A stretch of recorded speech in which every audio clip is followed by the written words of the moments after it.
তিন শ্রেণীর মানুষের দোয়া কবুল হবেই। তার দ্বিতীয় শ্রেণী হচ্ছে কি? মাজলুম। 3 নম্বর হচ্ছে দাওয়াতুল ওয়ালিদি আলা ওয়ালাদিহি। পিতামাতা যদি সন্তানের জন্য দোয়া করে কবুল হতেই হবে, নিশ্চিত কবুল হবে, সন্দেহের কোনো অবকাশ নেই। পিতামাতার দোয়া কবুল হবে সন্তানের জন্য, সন্দেহের কোনো অবকাশ নেই। সন্তানের জন্য পিতামাতা যদি ভালো দোয়া করে সেটাও কবুল হবে, যদি বদ দোয়া করে সেটাও কবুল হবে। বন্দুকের গুলি মিস যেতে পারে, পিতামাতার দোয়া মিস যাবে না। সম্মানিত উপস্থিতি, জুরাইজ আলাইহি ওয়াসাল্লাম, কেউ কেউ বলেছেন আর কি আলাইহি ওয়াসাল্লাম, কেউ বলেছেন কেউ বলেননি। জুরাইজ একজন ব্যক্তি, জুরাইজের এমন একজন ব্যক্তি ছিলেন যিনি ইবাদতে সব সময় ব্যস্ত থাকতেন, ইবাদতে মশগুল থাকতেন। জুরাইজ দিন রাত সব সময় সুযোগ পেলে ইবাদত করতেন। জুরাইজ একদিন ইবাদতে দাঁড়িয়েছেন, তার একটা ইবাদত খানা ছিল, একটা ঘর ছিল যে ঘরে ইবাদত করতেন।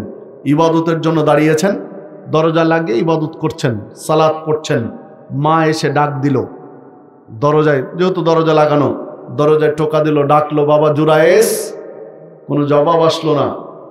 জুরাইজ মনে মনে আল্লাহকে বলছে, আল্লাহ আমি ইবাদতে দাঁড়িয়েছি, তোমার সন্তুষ্টির জন্য আমি ইবাদত করছি, আর এদিকে আমার মা ডাকছে, আমি তোমার ইবাদতেই থাকবো না সালাত ছেড়ে দিয়ে মায়ের ডাকে সাড়া দিব? এই ভাবনায় পড়ে গেলেন।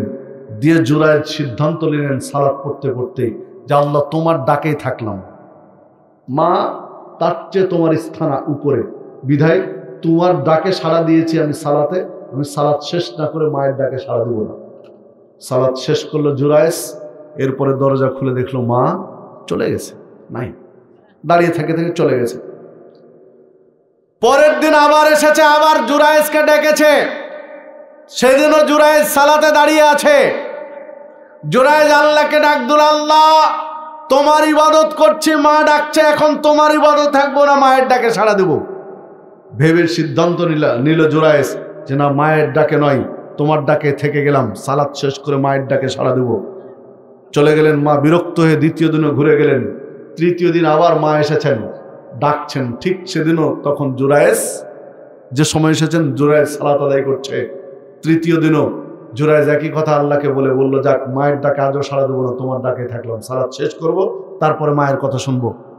তৃতীয় দিন যখন চলে যায় মা বিরক্ত হয়ে, তখন রাগ করে বলছে যে একটা ব্যভিচারী মহিলার মুখ না দেখা পর্যন্ত তোর যেন মৃত্যু না হয়।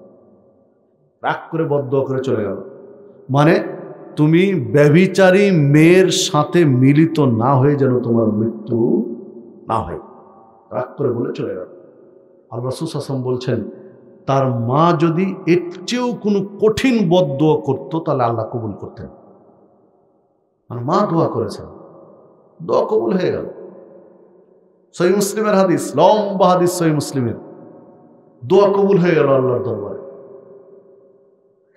জুরাইজ ইবাদত শেষ করেছে, খুলে দেখলো মা নেই।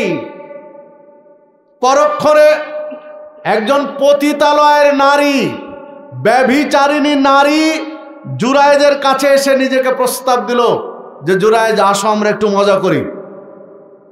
খুব চেষ্টা করলো জুরাইজের সাথে ব্যভিচার করার জন্য।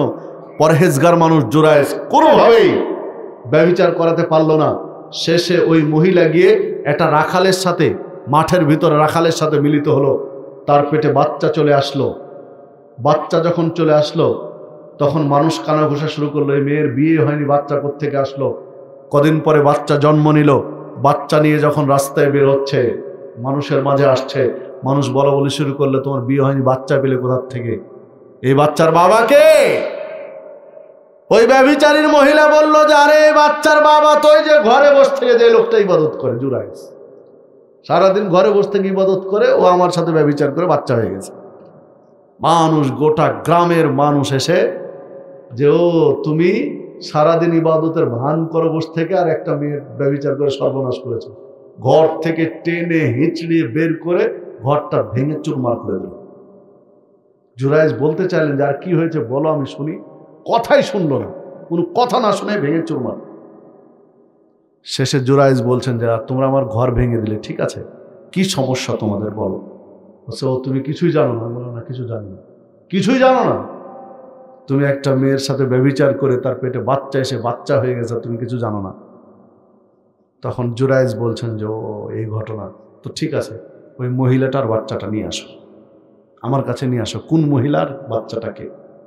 জুরাইজ অজু করে 2 রাকাত সালাত পড়লেন, আল্লাহকে ডাকলেন যে আল্লাহ তুমি ইজ্জতের মালিক, তুমি যদি না বাঁচাও আমার বাঁচার কোনো পথ নেই। গোটা গ্রামের মানুষকে আমি কি বুঝ দিব? এখন আমার কথা বিশ্বাস করবে না। তুমি কিভাবে আমাকে রক্ষা করবে? আল্লাহ তুমি রক্ষা করো, বাঁচাও আমাকে, এই বিপদ থেকে আমাকে বাঁচাও, তুমি আমার ইজ্জত রক্ষা করো। আল্লাহকে ডাক দিলেন, আল্লাহর উপরে ভরসা রাখলেন যে আল্লাহ বেইজ্জত করবেন না, আল্লাহ সম্মান করবেন না। ব্যভিচারী মহিলা বাচ্চা নিয়ে আসলো, দুধের বাচ্চা, কেবল বয়স 1-2-3 দিন হয়েছে, দুধ খাচ্ছে কেবল মায়ের কোলে বসে থেকে। দুধের বাচ্চার পেটে একটা খোঁচা দিলেন জুরাইজ, হাতের আঙ্গুল দিয়ে একটা খোঁচা দিয়ে বললেন যে বাচ্চা তোমার বাপকে বলো, তোমার বাপের নাম কি? জিজ্ঞাসা করলেন। মানুষ ফেল ফেল করে তাকাচ্ছে জুরাইজের দিকে, যে লোকটার কি মাথা নষ্ট হয়ে গেছে নাকি? 2 দিনের বাচ্চা, দুধের বাচ্চা, বাপের নাম বলতে পারবে? জুরাইজ বলছেন থামেন। যখন গুতা দিয়ে পেটে খোঁচা দিয়ে বললেন বলো তোমার বাপের নাম কি, ও দুধ ছেড়ে দিয়ে মাথা উঁচু করে বলছে আমার বাপের নাম এই গ্রামের উমুক রাখাল। মানুষ তো অবাক হয়ে গেল, দুধের বাচ্চা কথা বলে দিচ্ছে যে উমুক রাখাল আমার মায়ের সাথে ব্যভিচার করেছিল, আমি সেখান থেকে বাচ্চা হয়েছে। জনগণ বুঝতে পারলো যে জুরাইজ নির্দোষ। দুধের বাচ্চা কথা বলছে, অলৌকিক। পৃথিবীর ইতিহাসে 3 জন, মতান্তরে 4 জন, 3 কিংবা 4 জন ছোট বাচ্চা দুধ খেতে খেতে কথা বলেছে, মায়ের সতীত্ব, দুধ খেতে খেতে কথা বলেছে। 3-4 জনের একজন হচ্ছে কে? এই সাহেবে জুরাইজ, জুরাইজের সাথে সংশ্লিষ্ট এই বাচ্চা। সহিহ মুসলিমের হাদিস। সম্মানিত উপস্থিতি, 2টা দিক এখানে। মা সন্তানের জন্য বদদোয়া করেছিল, মার দোয়া কবুল হয়ে গেছিল। কিন্তু যেহেতু জুরাইজ নিষ্পাপ ছিল এই বিষয়ে তার পাপ ছিল না, বিধায় আল্লাহ জুরাইজকে বাঁচালেন ছোট বাচ্চার মুখে কথা ফুটিয়ে।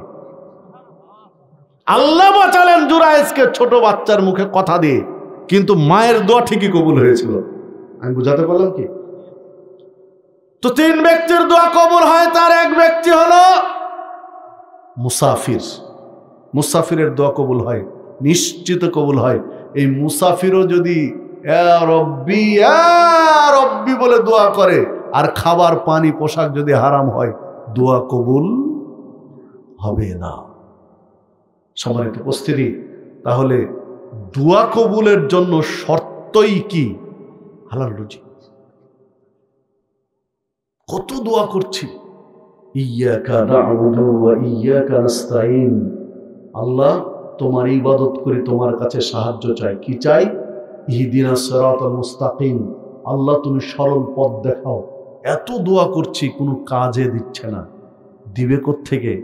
আপনি আমি হারাম খেয়ে খেয়ে খেয়ে কলিজা পচিয়ে ফেলেছি।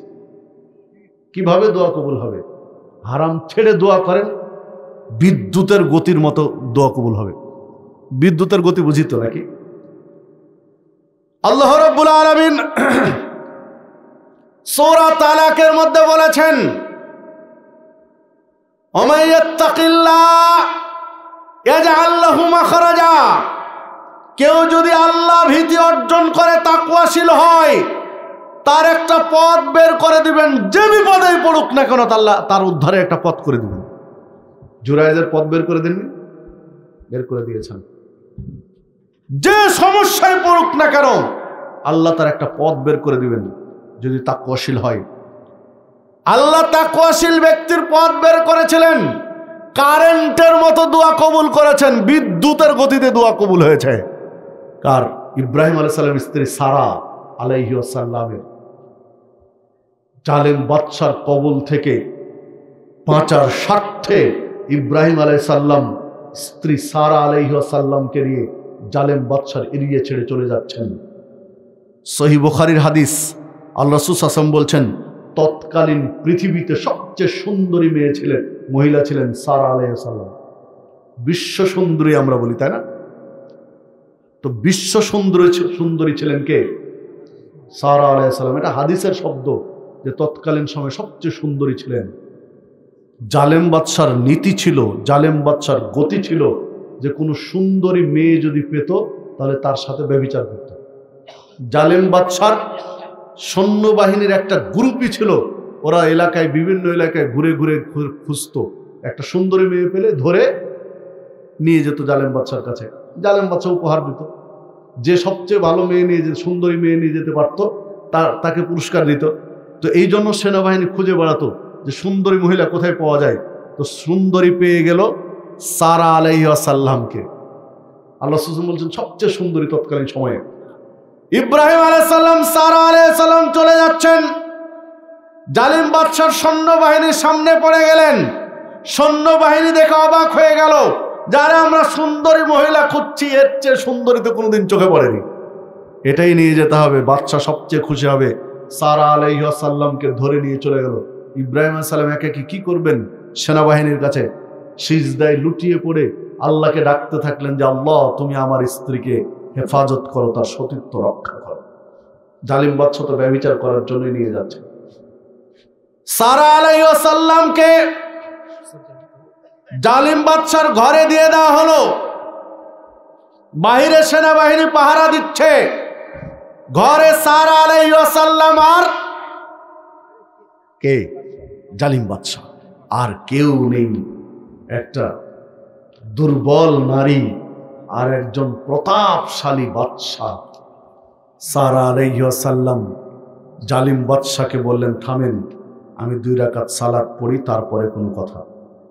জালিম বাদশার ঘরে সারা আলাইহিস সালাম 2 রাকাত সালাত আদায় করলেন, আল্লাহকে ডাক দিলেন, আল্লাহ আমার বুদ্ধি হওয়ার পর থেকে আজ পর্যন্ত আমার সতীত্ব তোমার নবী, তোমার দোস্ত খলিল ইব্রাহিম ছাড়া কারো কাছে মুক্ত করিনি। এটা যদি তোমার সন্তুষ্টির জন্য হয়ে থাকে তো আজকে বিপদের মুহূর্তে জালিম বাদশার ঘরে আল্লাহ তুমি আমাকে রক্ষা করো, কিভাবে করবে আমি জানি না, তুমি আমার হেফাজত করো।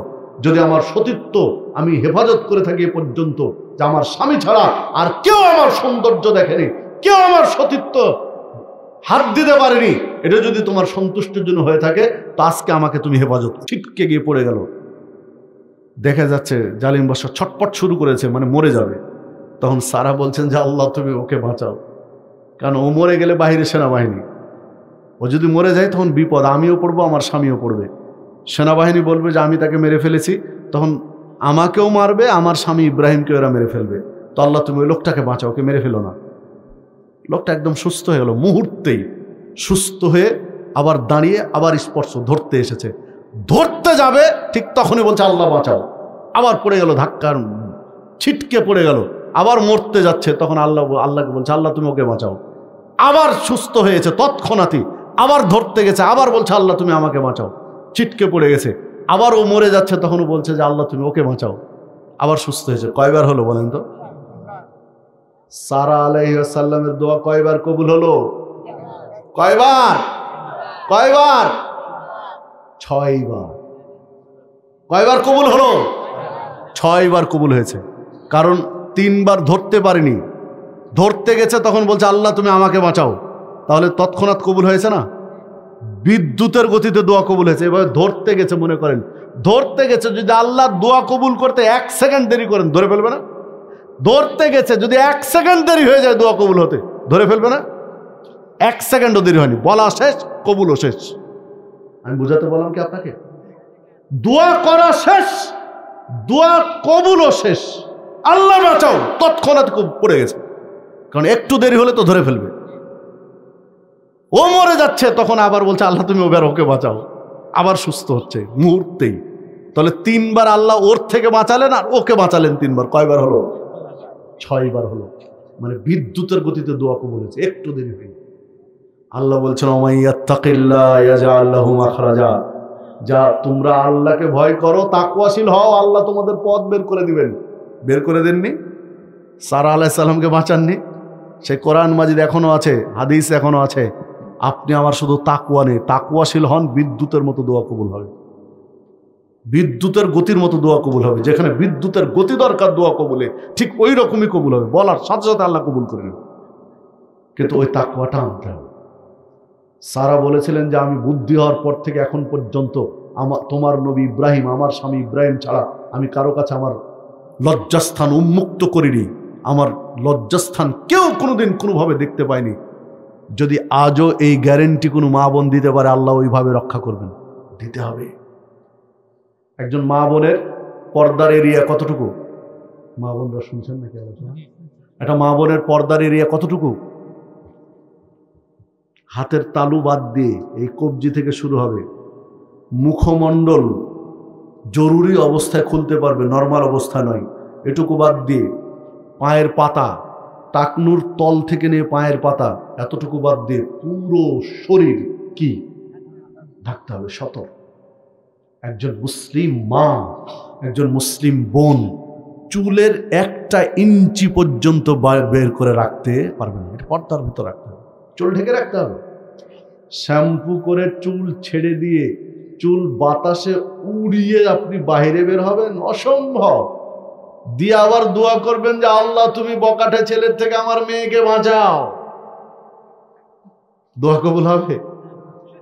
চুল বাতাসে উড়িয়ে শ্যাম্পু করে কলেজে যাচ্ছে, বাতাসে ফরফর করে চুল উঠছে, বুকে আমার যে মাফলার এরকম মাফলারের মতো ঝুলিয়ে রেখেছে ওড়নাটা, শরীরের একাধিক অংশ খোলা আছে, যে 3 পিস পরে আছে 3 পিসের এটুকু হাত নাই, এটুকু হাত আর নেই, যেখানে এই পর্যন্ত ঢাকতে হবে, এই পর্যন্ত কবজি পর্যন্ত ঢাকতে হবে, সেখানে এখানে কাপড়ই নাই।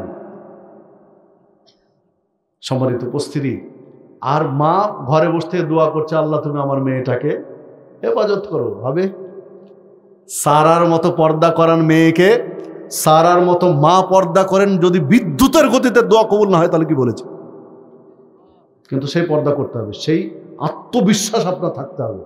সম্মানিত উপস্থিতি, যে কথা বলছিলাম দোয়া কবুল হয় 3 ব্যক্তির, বলতে গিয়ে গিয়ে চলে এসেছি এত দূরে। মুসাফিরের দোয়া কবুল হয় যদি মুসাফিরও হারাম খাদ্যকে দোয়া করে, কবুল হবে না। মানে দোয়া কবুলের জন্য শর্ত হলো হালাল রিজিক, হালাল রুজি খেয়ে বলেন ইহদিনাস সিরাতাল মুস্তাকিম, ইনশাআল্লাহ কবুল হবে। হালাল রুজি খেয়ে প্রার্থনা করুন, ইনশাআল্লাহ কবুল হবে। আমরা হেরে গেছি এই জায়গায়। শয়তান আপনার আমার প্রকাশ্য শত্রু, যে হারাম খাবার খায় সে কার অনুসরণ করে? শয়তানের। আপনারা কি বিরক্ত হচ্ছেন? এখন বাজে 12টা, আর আধা ঘন্টা সময় আমার চেয়ে নেওয়া আছে। যদি বলেন আমি শেষ করে দেবো, যদি সময় দেন কথা বলবো। যেহেতু উঠে যাচ্ছে কেন? এরা কি খুব ক্লান্ত? কয় ঘন্টা লাগবে বাড়ি যেতে আপনাদের? 20 মিনিট? তাহলে এত তো ক্লান্ত হওয়ার দরকার নেই। আর 12টা পার করে আওয়াজ আমিও করতে চাই না, কিন্তু আমাকে তো উঠালেনি আপনারা 11টার পরে। দোষ কি আমার? দেরি করে তো আপনারা উঠিয়েছেন, তো একটু সময় দেন, একটু বিষয়টা শেষ করি। আমি তো কোনো কিস্সা কাহিনী গল্প বলিনি, বলেছি এ পর্যন্ত যা বলছি কোরআন এবং হাদিস থেকে বলছি। সবারই তো উপস্থিতি।